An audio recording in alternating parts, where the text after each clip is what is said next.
بسم الله الرحمن الرحيم. هو الله الذي لا إله إلا هو الرحمن الرحيم الملك القدوس السلام المؤمن المهيمن العزيز الجبار المتكبر الخالق البارئ المصور الغفار القهار الوهاب الرزاق الفتاح العليم القادر الباسط الخافض الرافع المعز المذل السميع البصير الحكم العدل اللطيف الخبير الحليم العظيم.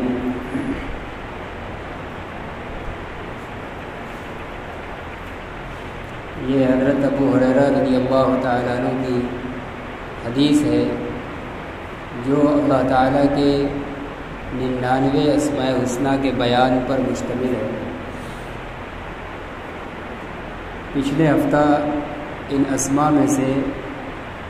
شروع کے چند کے معنی اور مفہوم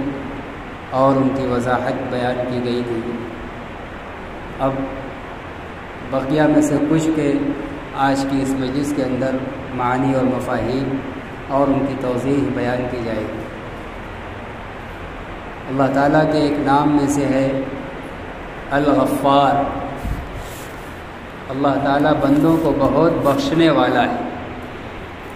غفار یہ غفران سے بنا ہے جس کے معنی ہوتے ہیں اڑانا، ڈھانکنا. یعنی اللہ تعالیٰ اپنی رحمت اور بخشش سے بندوں کے گناہ کو ڈھانک دیتے ہیں، اس کے عیب پر، معصیت پر پردہ ڈال دیتے ہیں اس طرح کہ وہ گناہ پر کوئی مطلع نہیں ہو سکتا، وہ جانا اور پہچانا نہیں جا سکتا. یعنی اس کے عذاب کو اور اس پر جو سزا ہے ان گناہوں پر پردہ ڈال کر اس سزا سے بندوں کو نجات دلا دیتے ہیں. تو یہ اللہ تعالیٰ کا ایک نام ہے الغفار کہ وہ بندوں کے بڑے سے بڑے گناہوں کو اور عیبوں کو بہت درگزر کرنے والا ہے، بہت معاف کرنے اور ڈھانکنے والا ہے. اس نام کے پڑھنے کی بھی تاثیر ہے، اس کے فوائد ہیں. لکھتے ہیں کہ اگر کوئی اس نام کے ساتھ ایک لفظ کا اس طرح اضافہ کر کے یا غفار اغفر لی ذنوبی، یا غفار اغفر لی ذنوبی، اگر کوئی اس کو پڑھتا ہے سحر کے وقت یا نماز جمعہ کے بعد 100 مرتبہ پڑھنے کا معمول ہے تو اللہ تعالیٰ اس پڑھنے کی برکت سے اس بندے کے نام اعمال میں جتنے گناہ ہوں گے سب بخش دیتے ہیں، مٹا دیے اور معاف کر دیے جائیں گے. گویا یہ لفظ الغفار اور اس کے ساتھ اغفر لی ذنوبی اتنا بڑھا دینا اور بڑھا کر یا غفار و اغفر لی ذنوبی پڑھنا، یہ انسان کی آخرت کی کامیابی کے لیے اپنے اندر تاثیر اور خاصیت رکھتا ہے کہ نماز جمعہ کے بعد یا روزانہ سحر کے وقت اگر 100 مرتبہ کی اس کی پابندی کی جائے تو انسان کے گناہ بخش دیے جاتے ہیں. القہار، اللہ کا ایک نام یہ بھی ہے القہار، وہ بڑا غالب ہے. قہار کسی کے اوپر حاوی اور غالب ہونا، وہ بہت حاوی اور غالب ہے، اس طرح کہ اس کی قدرت کے آگے تمام بڑی سے بڑی چیزیں سب عاجز ہیں، سب بے بس ہیں. اللہ تعالیٰ ایسے غالب ہے. یہ اللہ کی ایک صفت ہے. اس کے بارے میں فرماتے ہیں کہ اگر کوئی اس کو اپنے کسی عظیم مقصد کے لیے کوئی مہم وغیرہ ہو، ایسی چیزوں میں جو دنیا کے جائز مقاصد کے لیے ہو یا دین کی ترقی اور اس کی افادیت کے لیے ہو، ایسی کوئی بھی مہم ہو اور جس کے چلنے میں، آگے بڑھنے میں رکاوٹیں آنے کا، دشمنوں کی طرف سے رخنہ اندازیاں ڈالنے کا، رخنہ وغیرہ پیدا کرنے کے خطرات ہوں، تو ایسے کسی مہم کے لیے اگر اس اسم القہار کو صرف القہار پڑھیں یا شروع میں یا لگا دیں یا قہار، اگر 100 بار پڑھا جائے تو فرما رہے ہیں کہ اس مہم کے زیر کرنے میں، کامیابی پانے میں اس کو آسانی ہو اس کی برکت سے. اور اگر اس کو بلا کسی تعداد جتنا بھی ہو سکے کثرت کے ساتھ روزانہ کی مداومت اور پابندی کے ساتھ پڑھا جائے یہ لفظ القہار، تو اللہ تعالیٰ بندے کے دل سے دنیا کی محبت نکال دیتے ہیں. اور یہ کسی مسلمان اور مومن کی عبدیت کی یہ معراج ہے، یہ بڑی کمال درجے کی عبدیت ہوگی کہ اس دنیا میں رہ کر دنیا کی محبت دل سے نکل جائے۔ گویا جب دنیا کی محبت نکل جائے گی تو اللہ کی اور آخرت کی محبت پیوست ہو جائے گی، جو انسان کی حقیقی زندگی میں کامیابی کی بہت بڑی کلید اور ضمانت ہے۔ الوہاب اللہ تعالیٰ کا ایک نام ہے، الوہاب، بہت دینے والا، بہت عطا کرنے والا، اور بغیر بدلے کے، کچھ لے کر دینے والا نہیں، بغیر بدلے، بغیر مانگے وہ بندوں کو، ضرورت مندوں کو وہ نوازتا اور دیتا ہے۔ الوہاب، وہ بغیر عوض بہت دینے والا ہے۔ اللہ تعالیٰ بندوں پر اپنی نعمتوں کو خوب خرچ کرتا ہے، خوب دیتا ہے بلا عوض۔ اس کے بارے میں لکھتے ہیں کہ جو کوئی آدمی فقر و فاقہ کے اندر، بھوکمری کے اندر مبتلا ہو اور وہ اسلام کی مداومت کر رہا ہے، یعنی اس کے پڑھنے کا ورد رکھ رہا ہے، تو اللہ تعالیٰ اس کو بھوکمری اور فاقہ سے ایسے عجیب و غریب طریقے سے نجات عطا فرمائیں گے کہ وہ خود حیران رہ جائے گا کہ یہ ظاہر میں کچھ نظر نہیں آیا، کوئی سمجھ میں نہیں آیا، کس طریقے سے ہم کو اس مصیبت سے چھٹکارا اور نجات مل گئی۔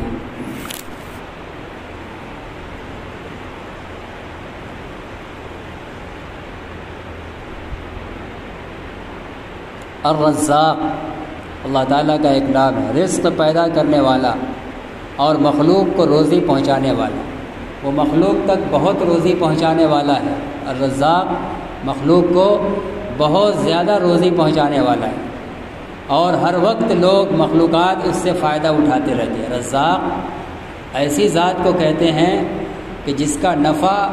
ہر وقت جاری ہو، ہر وقت مخلوقات اس سے نفع پہنچا رہے، اور اللہ کی ذات ایسے ہی ہے۔ جب سے کائنات وجود میں آ رہی ہے، یا ہم اپنے زمانے میں دیکھ لیں، ہماری زندگی اور روزانہ کے 24 گھنٹے کا کوئی سیکنڈ ایسا نہیں گزرتا کہ ہم کسی نہ کسی شکل میں اللہ تعالیٰ کی کسی نہ کسی نعمت سے فائدہ اٹھا رہے ہیں۔ کوئی کسی نعمت سے، کوئی کسی نعمت سے، انسان کسی نعمت سے، دیگر مخلوقات کسی نعمت سے، یعنی بغیر کسی روک اور انقطاع کے پورے تواتر اور تسلسل کے ساتھ ہر وقت اللہ تعالیٰ کے نعمت اور اس کے رزق سے مخلوق فائدہ اٹھاتی رہتی ہے۔ اور پھر رزق اور نعمت دو طرح کی، ایک ظاہری اور ایک باطنی۔ ظاہری نعمت جس سے انسان فائدہ اٹھاتا ہے، اس کے بدن کو راحت و آرام ملتا ہے، جو دنیا کی ضرورت ہوتی ہے، جو اسباب کی چیزیں ہیں۔ اور ایک باطنی نعمت ہے، اللہ تعالیٰ نے اس کو علم عطا فرما دیا، اپنی معرفت عطا فرما دی، روحانیت اور ایمان کی نورانیت اس کے دل کے اندر پیدا فرما، یہ بھی ایک رزق ہے، یہ بھی رزق ہے۔ اس لیے جب ہم رزق کی دعا کریں اور ہم کو صرف دال چاول نہ ملے تو یہ نہ سمجھنا چاہیے کہ ہماری دعا قبول نہیں ہوگی۔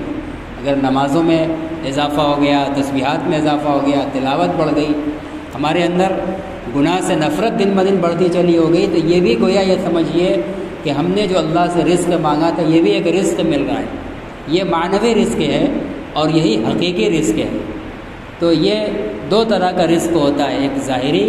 جس سے انسان کا بدن فائدہ اٹھاتا ہے، اور ایک معنوی جس سے دل اور روح کو فائدہ پہنچتا ہے، اور پھر جس کے نتیجے میں انسان اللہ کا انتہائی مقرب بندہ بن جاتا ہے۔ فرماتے ہیں کہ جو کوئی فجر کا وقت ہونے کے بعد نماز فجر سے پہلے فجر کا وقت طلوع صبح صادق کے بعد اور فجر کی نماز سے پہلے اپنے گھر کے چاروں کونوں میں، چاہے پورے گھر کے، چاہے ایک کمرے کے چاروں کونے پر وہ پہنچ کر کھڑا ہو کر 10 مرتبہ یا رزاق کا ورد پڑھے، تو فرماتے ہیں کہ اس کے گھر میں اس نام کی برکت سے غم، ٹینشن اور مفلسی نہیں ہوگا۔ اس کی برکت سے ان چیزوں سے آدمی کو نجات ملے گی۔ لیکن اس میں خیال یہ رکھے کہ گھر کے داہنی طرف سے شروع کرے، اس طرح کہ اس کا چہرہ قبلے کی طرف ہو، یعنی کہ یہ اتر کا جو کونا ہوگا اس سائڈ میں آدمی کھڑا ہوگا، اس کا داہنا اتر کی طرف ہو، وہ کونا اتر طرف ہو اور چہرہ اس کے قبلے کی طرف ہو۔ یہ بزرگوں کے مجربات اور تجربات ہیں۔ اگر اس طریقے سے اس کو پڑھا جائے پورے یقین کے ساتھ، جیسا کہ پچھلے ہفتے کے اندر آیا تھا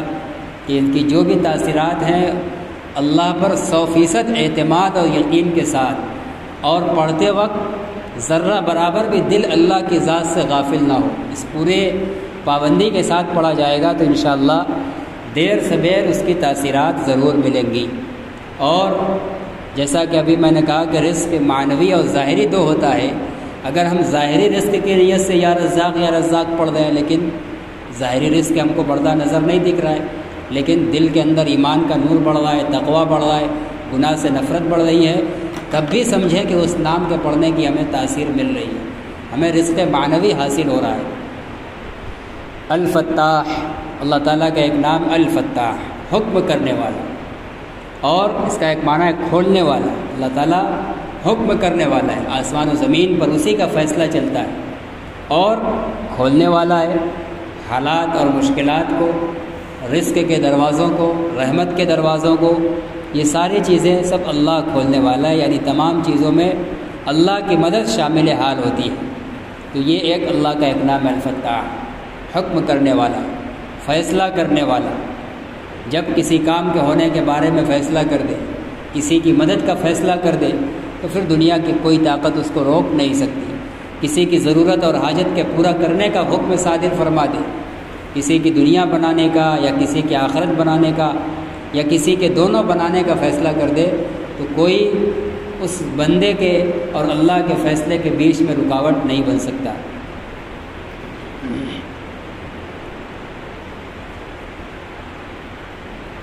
فرماتے ہیں کہ اس کی تاثیر یہ ہے کہ روزانہ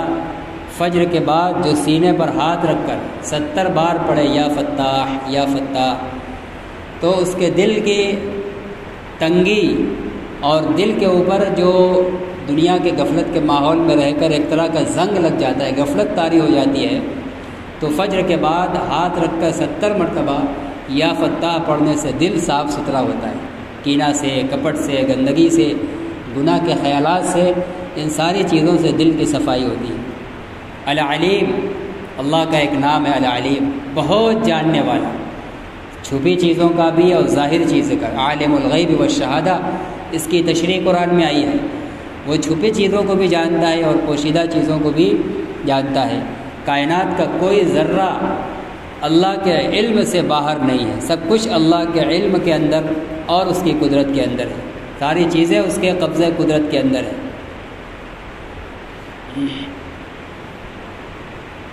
القابض، تنگ کرنے والا، روزی کا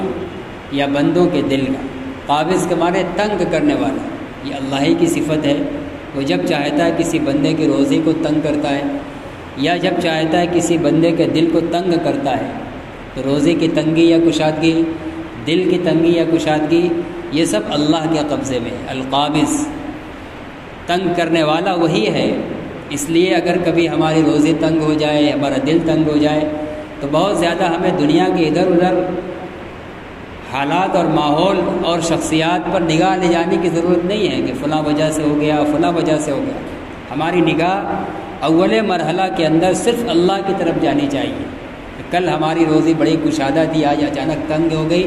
یقیناً یہ اللہ کی طاقت ہے۔ القابض وہ ہیں، اللہ ہی نے تنگ کیا ہے۔ دل کشادہ تھا، دل کے اندر تنگی آ گئی، تو یہ اللہ کی طرف سے ہے، یہ اللہ کی طرف سے ہے، فوراً اللہ کی طرف دھیان جانا چاہیے۔ اور اسی طرح یہ بھی لکھتے ہیں کہ قابض، قبر کو تنگ کرنے والا یا کسی کے اوپر قبر کو کشادہ کرنے والا مرنے کے بعد، یہ بھی اللہ تعالیٰ کی صفت ہے۔ فرماتے ہیں کہ جو شخص 40 دن تک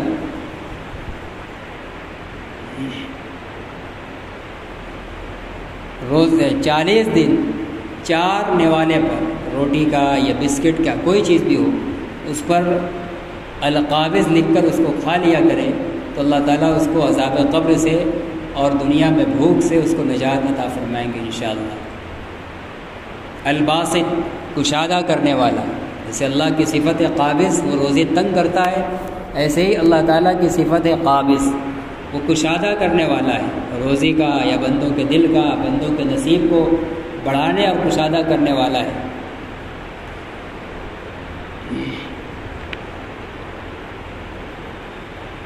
لہذا جب اللہ تعالیٰ کے نام الباسط کا مظاہرہ ہو کسی پر، اس کی روزی میں کشادگی ہو، اس کے دل کے اندر کشادگی ہو، تو اس کشادگی اور فراوانی کے موقع پر بھی نگاہ اللہ کی طرف جانی چاہیے، اور اس وقت بندے کی طرف سے شکر کا مظاہرہ ہونا چاہیے، بجائے اپنے کمال اور اپنے ہنر اور اپنے علم و صلاحیت پر نگاہ جانے کے کہ میں نے ایسا کر دیا ہے، میں نے کما لیا ہے، اپنی ذات اور اسباب پر نگاہ جانے کے بجائے اس الباسط اللہ کی صفت کی طرف دھیان جانا چاہیے کہ روزی کو کشادہ کرنے والا وہی ہے۔ کل میں تنگی میں مبتلا تھا، آج ذرا سی بھاگ دوڑ سے کشادگی ہو گئی ہے، تو میرے بھاگ دوڑ کا یہ اس میں کوئی حقیقی دخل نہیں ہے، وہ تو ظاہری ایک بہانہ ہے، حقیقت میں اللہ کے فیصلے سے روزی یا دل میں کشادگی ہوئی ہے۔ اس لیے جب فراوانی ہو نعمت کی تو انسان کو اللہ کا شکر ادا کرنا چاہیے، شکر سے نعمت کے اندر مزید اضافہ ہوتا ہے۔ الخافض، اللہ تعالیٰ پست کرنے والا ہے، کافروں کو، گناہگاروں کو آخرت کے اندر پست کرے گا، ان کے درجات کو گھٹا دے گا، ان کو رسوا کرے گا، اپنی درگاہ میں ان کو ذلیل کرے گا۔ فرماتے ہیں کہ جو کوئی 3 دن روزہ رکھ کر ایک مجلس میں کسی بھی وقت ایک بیٹھک میں بیٹھ کر 70,000 مرتبہ الخافض کا ورد کرے اور سامنے اس کا کوئی جان لیوا واقعی دشمن ہے، تو اسلام کے 70,000 مرتبہ روزے کی حالت میں 3 دن روزانہ 70,000 مرتبہ ایک مجلس میں پڑھ کر پھر اللہ تعالیٰ اس کے دشمن کو زیر کر دیں گے اور یہ بندہ دشمن پر حاوی اور غالب ہو جائے گا۔ الرافع، اللہ تعالیٰ بلند کرنے والا ہے مومنوں کو، دنیا میں کافروں پر مدد دے کر یا آخرت میں اپنے قرب کا اونچا مقام دے کر مومنوں کے درجے کو بلند کرنے والا ہے، دنیا سے بھی اس کا تعلق ہے اور آخرت سے بھی اس کا تعلق ہے۔ الرافع، اللہ تعالیٰ مومنین کے درجات کو آخرت میں یا مومنین کو ان کے کافروں پر غالب کرنے والا اور مدد کرنے والا ہے۔ وقتی بظاہر کچھ دنوں تک ہمیں پستی اور ذلت نظر آئے تو یہ ہماری کسی بدعملی کا نتیجہ ہے، اللہ تعالیٰ آزمائش میں ڈالنا چاہ رہے ہیں، لیکن مومن واقعی مومن ہو جائے گا تو پھر اللہ تعالیٰ کا یہ وعدہ ہے، اس کی یہ صفت ہے کہ وہ اپنے ایمان والے بندوں کو اونچا اٹھاتا ہے، بلند کرتا ہے۔ المعز، یہ الرافع، اس کے بارے میں فرما رہے ہیں کہ جو کوئی اس کو آدھی رات میں یا دوپہر کے وقت میں 100 بار پڑھے، اللہ تعالیٰ اس کو مخلوقات میں سے بہترین اور عمدہ انسان بنا دیں گے اور اس کو ایسی بے نیازی دیں گے، ایسی خوشحالی دیں گے کہ وہ کسی مخلوق کا محتاج نہیں ہوگا۔ الرافع، یہ جتنے اللہ کے اسما ہیں، الرافع اس طرح بھی پڑھ سکتے ہیں اور سب کے شروع میں یا لگا کر بھی پڑھ سکتے ہیں، مثلا یا رافع، یا رافع۔ اگر کوئی دوپہر کے وقت میں یا کرے آدھی رات میں 100 مرتبہ، یہ 2-3 منٹ کا عمل 100 مرتبہ اگر پڑھتا ہے اخلاص اور توجہ کے ساتھ، تو اللہ تعالیٰ اس کو ایسی تونگری اور خوشحالی دیں گے کہ وہ کسی مخلوق کا محتاج نہیں ہوگا، مخلوق سے استغنا اور بے نیازی کی زندگی گزارے گا، جو دنیا کے اندر انسان کے باکمال اور معزز ہونے کی علامت ہے۔ المعز، اللہ تعالیٰ کا ایک نام المعز، عزت دینے والا۔ اللہ تعالیٰ دنیا میں جس کو بھی عزت ملتی ہے وہ اللہ کے دینے سے ملتی ہے، عزت دینے والی ذات صرف اللہ کی ہے، یہ اسماء اللہ کے خواص ہیں، دنیا کی کوئی طاقت اللہ کی مشیت اور مرضی اور چاہت اور فیصلے کے بغیر کسی کو عزت نہیں دے سکتی۔ لہٰذا اگر ہمیں عزت مل رہی ہے، مخلوق کے درمیان پذیرائی مل رہی ہے، تو ہماری نگاہ اللہ کی طرف جانی چاہیے، اپنی ذات کی طرف نہیں جانی چاہیے کہ ہاں ہمارے اندر یہ خوبیاں ہیں، یہ علم ہے، یہ کمال ہے، اسی لیے ہم کو عزت مل رہی۔ نہیں، اللہ نے بلا استحقاق محض اپنے فضل سے عزت عطا فرمائی ہے۔ ہماری نگاہ اللہ کے نام المعز کی طرف جانی چاہیے، یہ اللہ کی شان ہے کہ وہ جس کو چاہتا ہے عزت دیتا ہے۔ اگر چند مخلوق کے بیچ میں ہمیں عزت مل رہی ہے تو یہ اسی عزت دینے والے کی عزت دینے سے مل رہی ہے،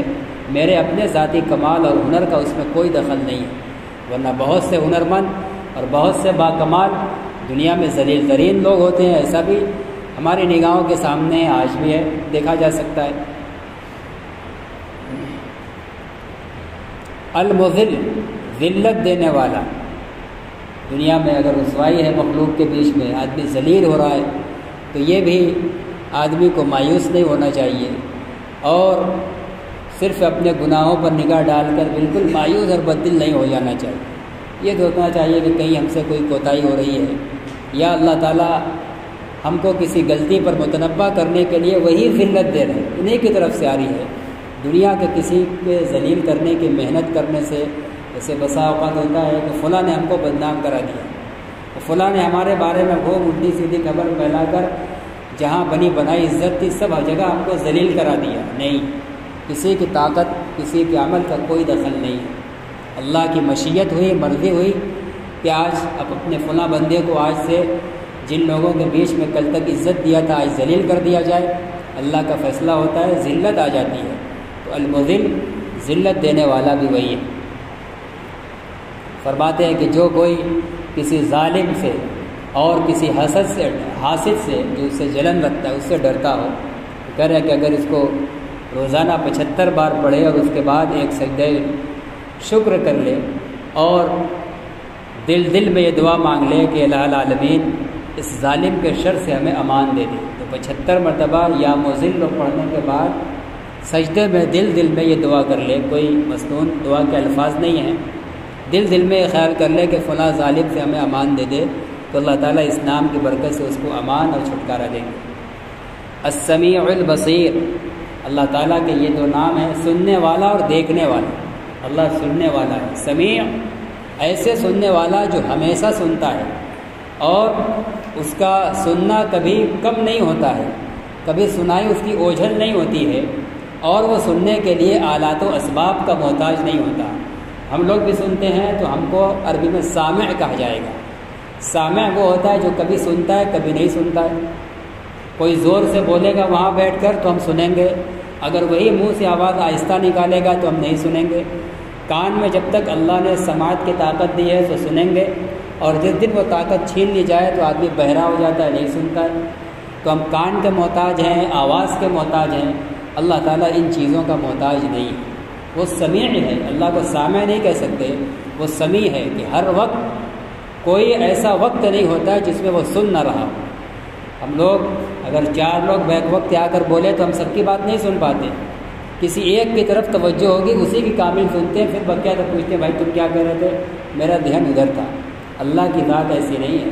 وہ بیک وقت لاکھوں کروڑوں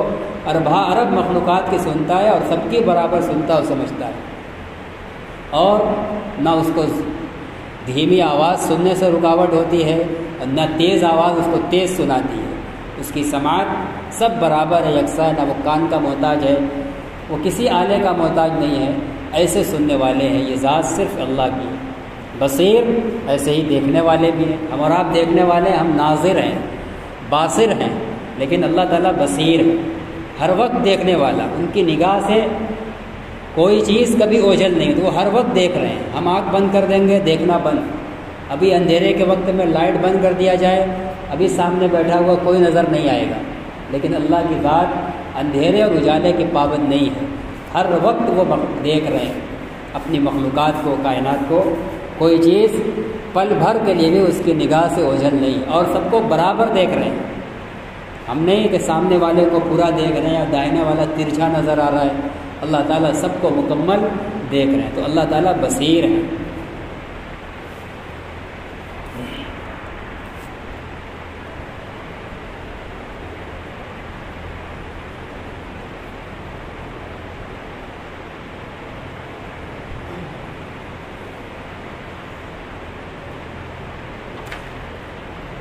چنانچہ فرماتے ہیں کہ جس نے کوئی گناہ کیا اور اسے یہ معلوم ہے کہ اللہ دیکھ رہا ہے، اللہ ہر وقت دیکھ رہا ہے، چاہے تنہائی میں ہو، چاہے مجمع میں ہو، اجالے میں ہو، اندھیرے میں ہو، آدمی چھپ کر گناہ کر رہا ہے، اس کو یقین ہے، معلوم ہے کہ اللہ دیکھ رہا ہے، لیکن اس کے بعد بھی وہ گناہ کر رہا ہے، تو کہہ رہا ہے کہ وہ اللہ کے سامنے گویا بہت بڑی جسارت کر رہا ہے۔ اپنے کسی بڑے کے سامنے آدمی گناہ نہیں کرتا، نگاہ سے بچ کر رہا ہے، یہ جسارت کی بات نہیں ہے۔ اس کے سامنے بچتا ہے کہ نہیں باپ دیکھ نہ لے، ہمارے وہ بڑے سرپرست ہیں، استاذ ہیں،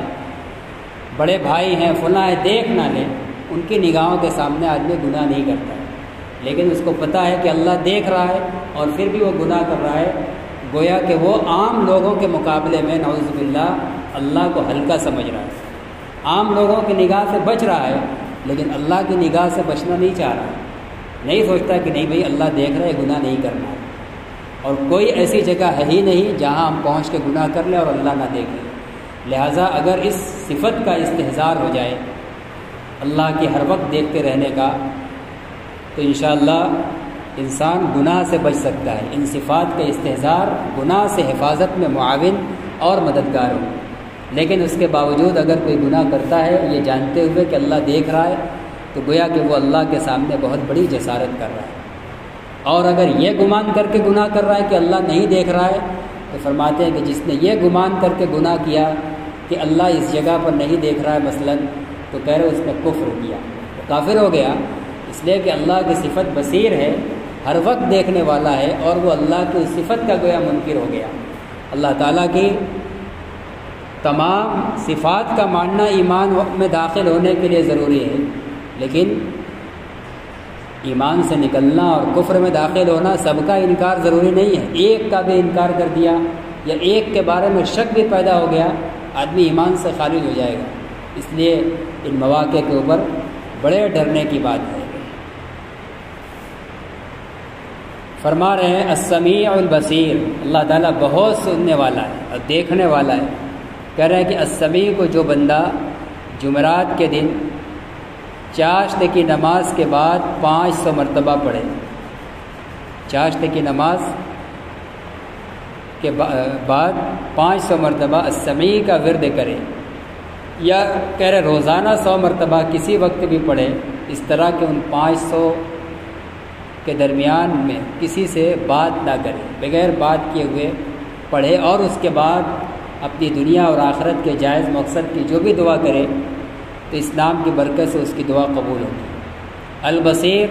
کرے اس کو جو فجر کی سنت اور فرض کے درمیان میں پڑھے، یعنی فجر کی سنت پڑھ لی،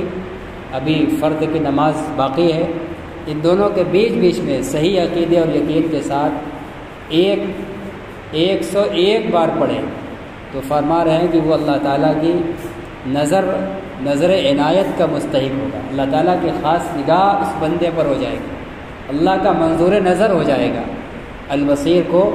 سنت فجر اور فرض کے بیچ میں 101 مرتبہ پڑھنے سے۔ الحکم، اللہ تعالیٰ ہے حکم کرنے والا، اس کا ایک نام ہے الحکم، فیصلہ کرنے والا، وہ جو چاہتا ہے جس چیز کے بارے میں جب چاہتا ہے وہی فیصلہ کرتا ہے، پوری کائنات میں اس کے علاوہ کسی کا قضا اور فیصلہ نہیں چلتا۔ فرما رہے اس کا فوائد بتلا رہے جو اس کو جمعے کی رات میں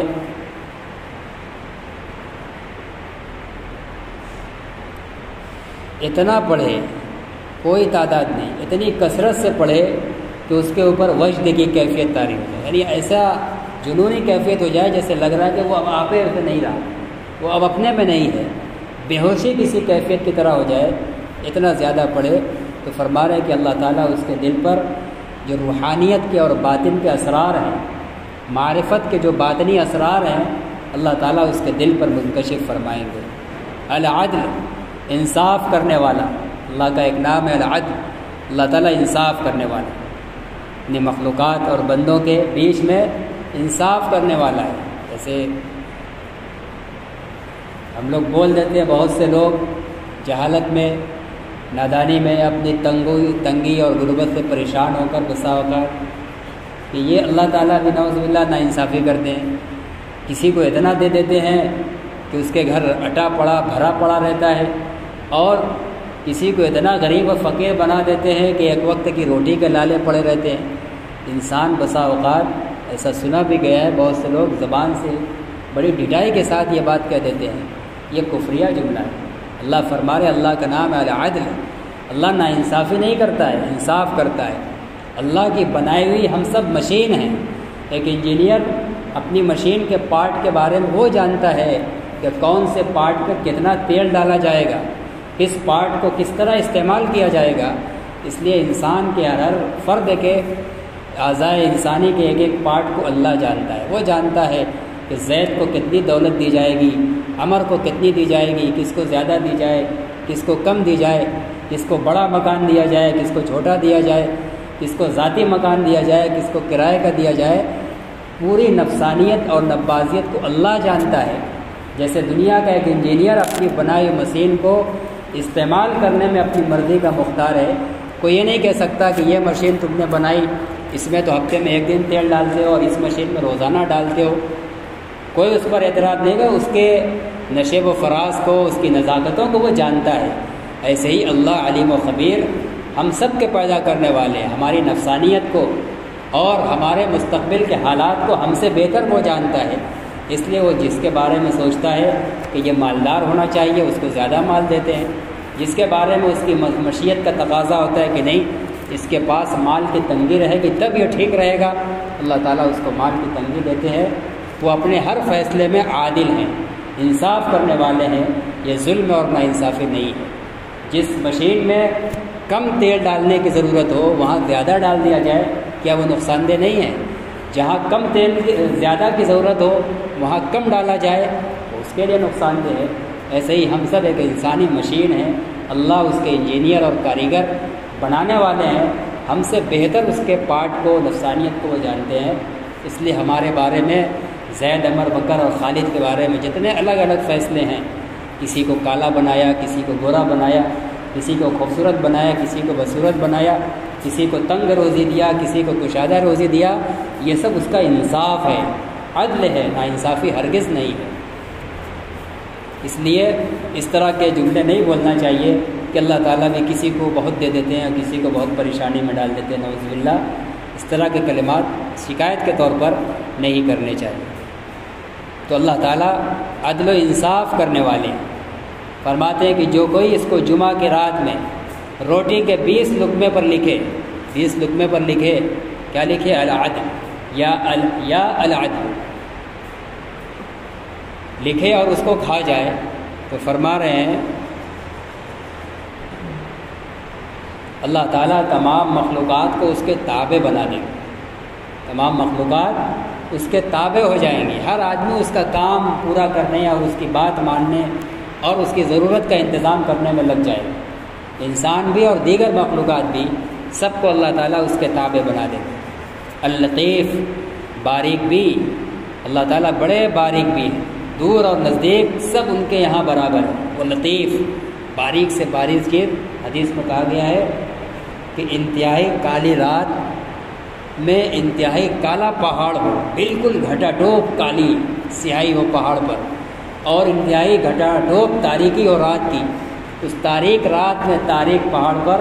انتہائی کالی چوٹی چل رہی ہو، ہمیں اور آپ کو نظر نہیں آئے گا، دن کے اجالے میں بھی نظر نہیں آئے گا، لیکن اللہ تعالیٰ اس کو بھی دیکھتے ہیں، ایسے ہی جیسے اس بڑے بھرے اجالے میں اتنے بڑے انسان کو دیکھ رہے ہیں۔ اللہ تعالیٰ نہ صرف اس کو جانتے ہیں بلکہ اس کالے رات میں کالے پہاڑ پر کالی چوٹی کے چلنے کی جو پیر کی آواز ہوتی ہے، ہمارے کان کے اندر طاقت نہیں ہے کہ اس کو سن سکیں، اللہ اس آواز کو بھی سنتا ہے۔ اللہ تعالیٰ ایسے لطیف ہیں، ایسے سمیع ہیں۔ ہم تو کسی نے آج تک نہیں سنا ہوگا چونٹی کے چلنے کی آواز، انسان کے چلتا ہے تو پیر کی آواز سنتے ہیں، لیکن چونٹی اور چوٹا کے چلنے کے اس کے پیر کی آواز ہم نہیں سنتے ہیں، لیکن اللہ اس کو بھی سنتا ہے۔ ایسے زبردست سننے والے اور اللہ تعالیٰ ایسے لطیف اور باریک بھی ہیں۔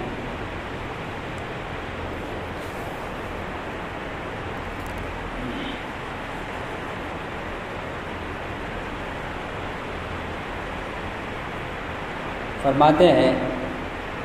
کہ جس آدمی کے پاس معیشت اور روزی روٹی کے اسباب نہ ہو، کوئی کاروبار اس کے پاس، کوئی دھندا اور وسائل نہیں ہے، فقر و فاقہ میں رہتا ہے، غربت میں رہتا ہے،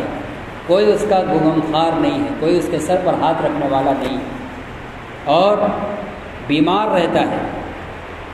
اور کوئی اس کی تیمارداری کرنے والا نہیں ہے، یا اس کی اولاد ہے، بیٹی ہے، اور کہیں سے اس کا رشتہ نہیں آ رہا ہے، بلا روزی روٹی میں رہ رہا ہے، بے روزگار ہے، مصیبت اور بیماری میں ہے، یا بیٹی ہے کہیں سے اس کا رشتہ نہیں آ رہا ہے، تو کرے اچھی طرح وضو کر کے اور 2 رکعت نفل پڑھے اور پھر اس کے بعد اپنے مقصد کی نیت سے یہ نام اللطیف یا لطیف یا لطیف 100 بار پڑھے تو اللہ تعالیٰ اس کی ضرورت کی کفایت کرے گا۔ اگر 2 رکعت نفل پڑھ کر 100 بار یا لطیف پڑھ رہا ہے اس نیت سے کہ بیٹی کا رشتہ آ جائے تو اللہ تعالیٰ اس میں اس کی مدد فرمائیں گے، کاروبار کے اسباب مہیا ہو جائیں گے اس میں مدد ہوگی، بیماری سے شفا یابی ہو جائے اس میں مدد ہوگی۔ یا لطیف کبھی بھی کسی بھی وقت مکروہ وقت نہ ہو، 2 رکعت نفل پڑھ کر پوری توجہ کے ساتھ یا لطیف 100 بار پڑھنے سے انسان کی دنیا کے مقاصد انشاءاللہ حاصل ہوں گے۔ الخبیر خبردار، بہت باخبر ہے، دل کی باتوں پر، ظاہر کی باتوں پر، چھپی اور ظاہر ساری چیزوں پر وہ واقف ہے۔ وہ دل کے بھید کو بھی جانتا ہے اور زبان کی کہی ہوئی باتوں کو بھی جانتا ہے، تمام چیزوں سے وہ باخبر ہے، کوئی چیز اس کے علم اور قدرت سے باہر نہیں ہے، سب چیز اس کے قبضہ قدرت کے اندر۔ باقی انشاءاللہ اللہ تعالی ہم سب کو ان ناموں کے یاد کرنے اور ان کی تاثیرات سے فائدہ اٹھانے کے مواقع نصیب فرمائے۔